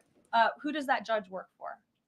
He's an immigration It was an judge. immigration judge who works for the Department of Justice at the direction of the Attorney General of the United States, whose name is Pam Bondi, who has committed to eradicating MS-13 from our nation's interior. And let me tell you why we've made this commitment. MS-13, may I remind each and every one of you, is a brutal and vicious gang. They raped and strangled a 20-year-old autistic woman to death in Maryland. They hacked 4 people to death with machetes in a park on Long Island. They have kidnapped, sexually tortured, and shot a teenage girl in Texas after she insulted them, allegedly.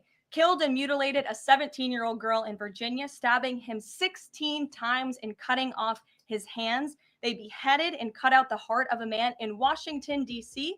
They raped and murdered a 13-year-old girl in California. They sex trafficked a slew of young girls, including one who was just 12 years old. Raped an 11-year-old girl in Brooklyn while her brother was in the room. Sex trafficked a 13-year-old in Maryland and Virginia, miles away from this White House, even beating her 26 times on her backside with a baseball bat. Pressured homeless New Yorkers to undergo unnecessary surgeries such as spinal fusion in order to bolster their fraudulent lawsuits. These are vicious criminals. This is a vicious gang. And I wish that the media would spend just a second of the same time you have spent trying to litigate each and every individual of this gang who has been deported from our country as the innocent Americans whose lives have been lost at the hands of these brutal criminals. We maintain our position, and very strongly so. Jennifer. One more on the tariffs. Can you say what the latest thinking is on the start date? I know you were just in the Oval.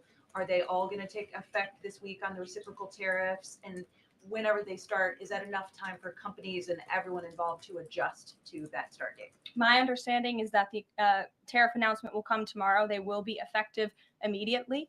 And the president has been teasing this for quite some time, as you know. He's talked a lot about April 2nd as Liberation Day in America. It would be taking place today if not for April Fool's Day. But tomorrow will be the day, and he's been talking about it for a while. And as a result, you've seen these companies make commitments to investing right here in the United States. Jasmine. Thank you so much. I wonder, back on tariffs, what, if any, market indicators is the White House looking for to see if this tariffs plan is successful down the line? Well, look, the president has been asked and answered this question about the stock market and whether he's watching it. And I've said, and he has said, the market is a snapshot in time. Yesterday, Dow futures were up. And there's been a lot of talk about the market, and it was up yesterday. So, look, the president wants to ensure that all Americans make out well, particularly Main Street. That's the focus of these tariffs. But as I've said repeatedly, just like they were in his first term, Wall Street will be just fine. Shelby. Thanks. A bipartisan pair of senators sent a letter to the president today arguing that the recent strikes in Yemen are emboldening the Houthis and saying that Congress has not authorized war against them. Is the administration planning to consult with Congress at some point or going forward regarding the strikes, and any response on the letter? Well, I would absolutely reject Congress's claims. Who made those claims in Congress? Senator Jeff Merkley and Rand Paul. Okay, well, I would absolutely reject those claims. These Houthi strikes have been incredibly successful. Last time I was at this podium, there were more than 100 successful strikes. There have now been over 200 successful strikes against the Houthis. Iran is incredibly weakened as a result of these attacks. And we have seen they've taken out Houthi leaders. They've taken out critical members who were launching strikes on naval ships and on commercial vessels. And this operation will not stop until the freedom of navigation in this region is restored, which is a critical principle. And this president stands behind our Defense Department, who's doing a tremendous job. Are they going to, is the White House going to confer with Congress going forward on this? I would have to ask our team here at the White House, but the president is well within his authority, as is the Secretary of Defense. Again, these are defensive strikes. The Houthis have been launching attacks on U.S. naval vessels and commercial ships for quite some time. Go ahead. Caroline, Yeah. The pause on the Canadian and Mexican tariffs, the fentanyl tariffs, that's set to expire tomorrow. Is the president considering extending that pause? Look, I will let the president speak on the specifics of the tariffs tomorrow. But as for fentanyl, we have seen this has certainly caused a national security crisis here in the United States. Fentanyl continues to be the #1 killer of young people in this country, and the president is very much focused on that. Deanna. Thank you, Caroline. The president recently signed an executive order on making D.C. safe and beautiful. On the campaign trail, he talked about making New York great again. Does he have any plans on establishing a similar task force? Has he been pressuring Governor Hochul in any way in his conversations about New York and lowering crime? Well, he has been in correspondence with Governor Hochul quite a bit on the issue of crime, also on the issue of congestion pricing, and so many other issues that are facing New Yorkers. And he wants New York to clean up their streets just as he does here in Washington, D.C. He also speaks to Mayor Adams as well. So he's engaged with state and local leaders across the entire country to ensure they're doing their part to help American citizens in each and every state, regardless of if it's a red state or a blue state. A question on Russia. Yesterday, the Russian government said that their new goal is 160,000 conscripts for the war. Has the president seen that number? And does he have any response given his recent conversations on peace talks? Well, I can tell you what the president said last night, and that is he is frustrated with leaders on both sides of this war. He wants this war to end. There are men that are dying on both sides, and it's been going on for far too long. Our team continues to be engaged with the Russians as we are with the Ukrainians, and the president continues to be very, very much engaged on this topic every single day. Caroline? Sure. Caroline, Sure. The president said over the weekend that he couldn't care less if prices went up on foreign cars because people buy more American cars. There's been consensus from a lot of economists that these tariffs could raise prices on other goods as well. Is the president comfortable with Americans on Main Street paying more because of these tariffs? The president is doing everything he can, and this entire administration is doing everything we can to bring down the cost of living in this country. An inflation mess that was fueled by the previous administration's reckless spending, overburdensome regulations that this administration is focused on slashing every single day. I just read you a statistic just from the Environmental Protective Agency alone. We're saving taxpayers money that's ultimately going to drive down inflation. And we're unleashing the might of our energy industry, which will bring down prices as well. To the heart of your question, because this is very important to the American people, you should trust what this president did for you in his first term. He effectively utilized tariffs while driving down inflation. It was a record low 1.4% when he left office, and he's focused on getting back to that. It's unfortunate the previous administration left us in this mess. Sure. Representative Anna Paulina Luna left the Freedom Caucus over their lack of support for her bill that would allow new parents to proxy vote around 12 weeks around the birth of their baby. Does the president support that bill? I'm not sure. I haven't actually talked to the president about that bill, but I certainly can and can get a take on if he supports it or not. Thank you. And one more. The DC Circuit ruled last week that the president can fire holdover Biden appointees of independent agencies. Will this ruling empower President Trump to dismiss more federal employees? Well, the president has given the responsibility to his cabinet secretaries to hire and fire at their respective agencies, and they reserve that right. You saw the Secretary of Health and Human Services announced more layoffs today. This is all part of the administration's effort for a mass reduction in force in the federal bureaucracy here in Washington, D.C. to save American taxpayers money. As for agencies within the president's executive authority, the president retains that right. And we've seen there have been bureaucrats at some of these agencies that have been trying to act independent. They need to remember who they work for. It's the executive of the executive branch. You look at the United States Institute of Peace, for example. There was a little bit of a standoff with bureaucrats over there who didn't want to realize who they work for, and that is Donald Trump. And President Trump is focused on streamlining these agencies to save American taxpayers money. And he has every right to do that. Caroline. Sure. Go ahead. Thanks, Caroline. Yeah. In Gaza, the bodies of 15 rescuers have been found in their sort of ambulances where they were apparently killed by Israeli forces. Just wondering if the White House is going to be calling on Israel to investigate that and to try and avoid similar casualties involving rescue workers in the future. Well, as for the specific situation you just mentioned, I'll talk to the president about it and our national security team. What I can tell you is what I've spoken with the president on. He very much remains committed to backing Israel. And it was only because of this president and his team's leadership that we had a temporary ceasefire in Gaza, that we were able to bring many hostages home. And the president made it very clear to Hamas, you get the hostages out, all of them, or there will be hell to pay. And Hamas is certainly witnessing what it feels like for all hell to be paid, and the president supports Israel's right to defend itself. Any progress at all on a ceasefire at the moment, as far as the president's concerned? The president and his team continue to be engaged on this every single day. Sure. Go ahead. So I'm just wondering, related to that, if you have an approximate date for the president's first foreign trip. I think there was a little confusion yesterday about what month he was talking about. And then will he need a ceasefire to be in place or closer, either in Gaza or in Ukraine, before that trip takes place? The president will be heading to Saudi Arabia in May. As for specific dates and details, we will be reading those out to you as soon as we possibly can. I know our teams are working on the details of that trip. And then again, as for a ceasefire, the president's made it clear that's what he wants to see in Russia and Ukraine, and his team continues to be engaged on it every day.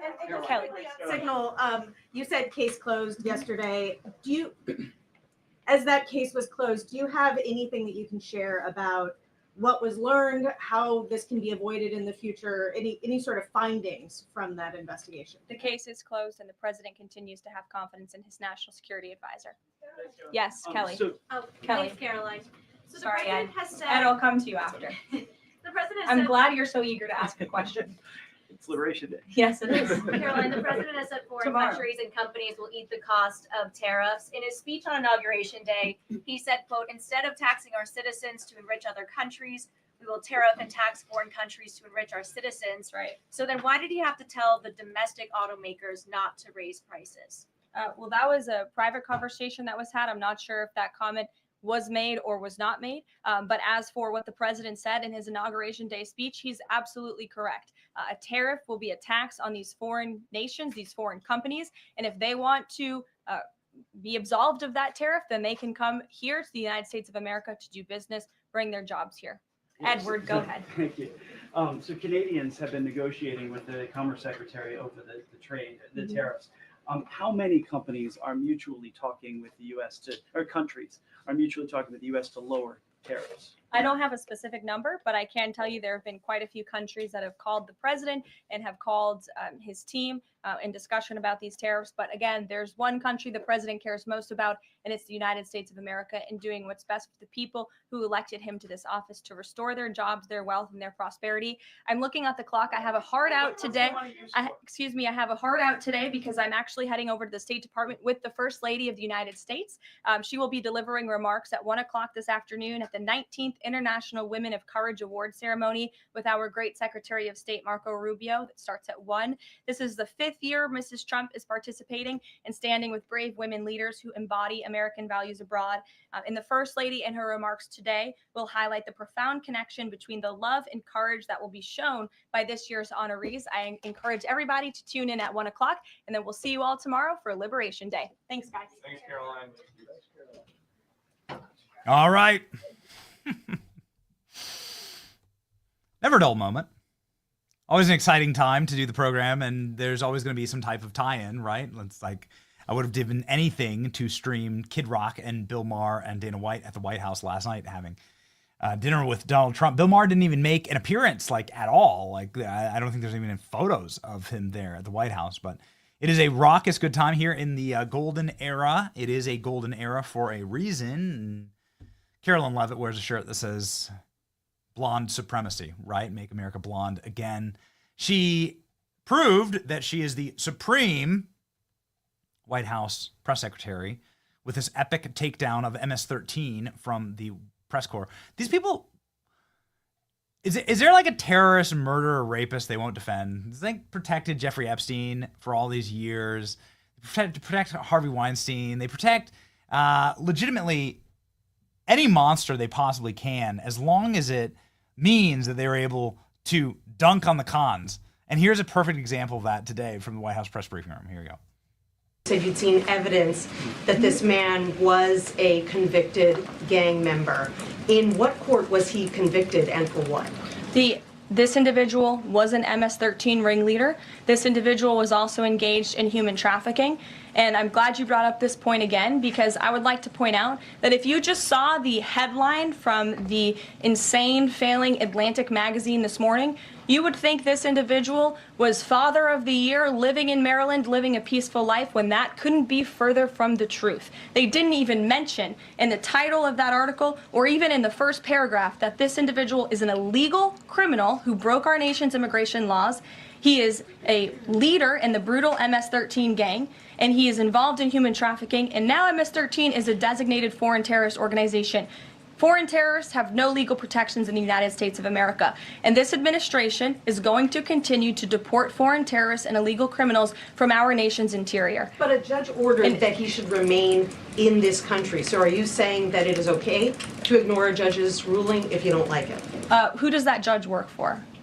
He's an immigration It was an judge. immigration judge who works for the Department of Justice at the direction of the Attorney General of the United States, whose name is Pam Bondi, who has committed to eradicating MS-13 from our nation's interior. And let me tell you why we've made this commitment. MS-13, may I remind each and every one of you, is a brutal and vicious gang. They raped and strangled a 20-year-old autistic woman to death in Maryland. They hacked 4 people to death with machetes in a park on Long Island. They have kidnapped, sexually tortured, and shot a teenage girl in Texas after she insulted them, allegedly. Killed and mutilated a 17-year-old girl in Virginia, stabbing him 16 times and cutting off his hands. They beheaded and cut out the heart of a man in Washington, D.C., They raped and murdered a 13-year-old girl in California. They sex trafficked a slew of young girls, including one who was just 12 years old. Raped an 11-year-old girl in Brooklyn while her brother was in the room. Sex trafficked a 13-year-old in Maryland and Virginia. Miles away from this White House, even beating her 26 times on her backside with a baseball bat. Pressured homeless New Yorkers to undergo unnecessary surgeries such as spinal fusion in order to bolster their fraudulent lawsuits. These are vicious criminals. This is a vicious gang. And I wish that the media would spend just a second of the same time you have spent trying to litigate each and every individual of this gang who has been deported from our country as the innocent Americans whose lives have been lost at the hands of these brutal criminals. Yeah.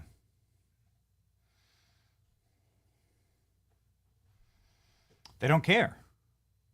There's not a single judge that stopped the invasion of our country by tens of millions of criminal aliens. Many of them admitted terrorists. Not a single judge stopped it. Nothing. Not a single nationwide injunction to say you have to shut down the border. Nothing. They did it on purpose. And this is now the great undoing of this curse on our nation. And it's going to be ugly because the process from the beginning was ugly. Undoing it is going to be ugly. The process of allowing hundreds of millions isn't exaggerated, but tens of millions of criminal aliens to pour into our nation to turn us into a third world refuse is ugly. It looked ugly at the time. It was heinous. It has clearly been very ugly for our communities. A criminal alien went and killed somebody in a car accident just a few miles from where we broadcast. I'm sure there's stories like this where you live, no matter where you live. Smashed right into a car. Mom was driving with her daughter. Criminal alien was drunk, completely blitzed out of his mind, and should have never been here. So it's ugly. That process is ugly. Getting rid of that element, which, by the way, it's really worth saying. Your due process is deportation. We need due process in this country. If you're a criminal alien, your due process is deportation. That's your due process. You're here, you're not legal, so you're deported. That doesn't matter. You know what's going to happen. So the first op failed with Signal. The next op is going to be, but they have families And look, they're such happy people and they're so nice. They're trying to do this right now with this single case out of Maryland. But he had family. If you're here illegally, then your due process is deportation. That's it. It really, everything else doesn't matter. And you have to set your heart like flint against this, because they're going to try and manipulate emotions. Manipulating the emotions of good and moral people is how we got into this position. Tolerance is not a Christian virtue. But let's talk Christian virtues. Our verse of the day from Psalms 62:7. My victory and honor come from God alone. He is my refuge, a rock where no enemy can reach me. Make sure that our nation is a rock where no enemy can reach us. Make sure that where we live, where your children are being raised, that you have in your own mortal capacity the ability to protect and provide, and to put a roof over your head and protections around you and your family and what you hold dear. That locks in with the elections that are happening tonight. Please get out and vote. Jimmy Patronis and Randy Fine here in the state of Florida. Get out and vote in the state of Wisconsin, Brad Schimmel. And it's very simple.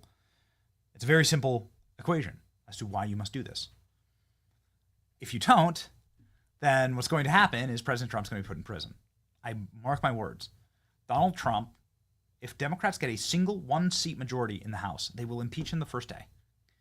They will hunt that man and throw so much sand in the gears of this movement that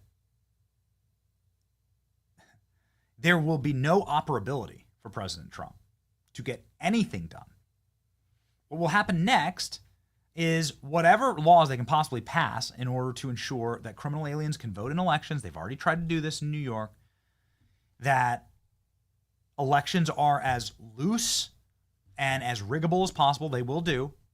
If they can get power back, then the next thing that happens is the lawfare against Trump starts. The ticker starts all over again. The clock starts then. It'll be impeachments all over again. You'll see Fannie Willis back. You'll see Alvin Bragg back. Make sure that we are doing our best to protect our home, to reinforce the walls right now, starting in Wisconsin and Florida today and carrying on through. This, ladies and gentlemen, is what we do as best as we possibly can do, bringing on all the experts today from the field, the candidates themselves, and making sure that we are creating a golden era for our children, which is our motivation here on the show, and we're pretty honest about it. That's all that matters to us, making a country for our children that we're leaving better for them instead of worse. We don't want to be one of those cursed generation that leaves a worse country. And I think we're on the precipice right here. No hate on the boomers, but unfortunately, we're on a precipice right now. There's been bad things have been happening, and we're having to pull back from the brink. It's a tough job. But we're going to do it here in your front seat to the golden era. My name is Benny. This is The Benny Show. March with us on to victory. See ya.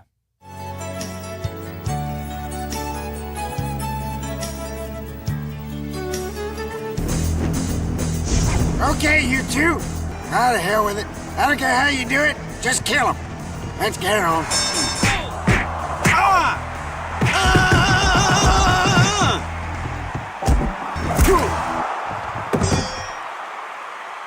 When I'm done with you, you gonna be sitting sideways. What a shot!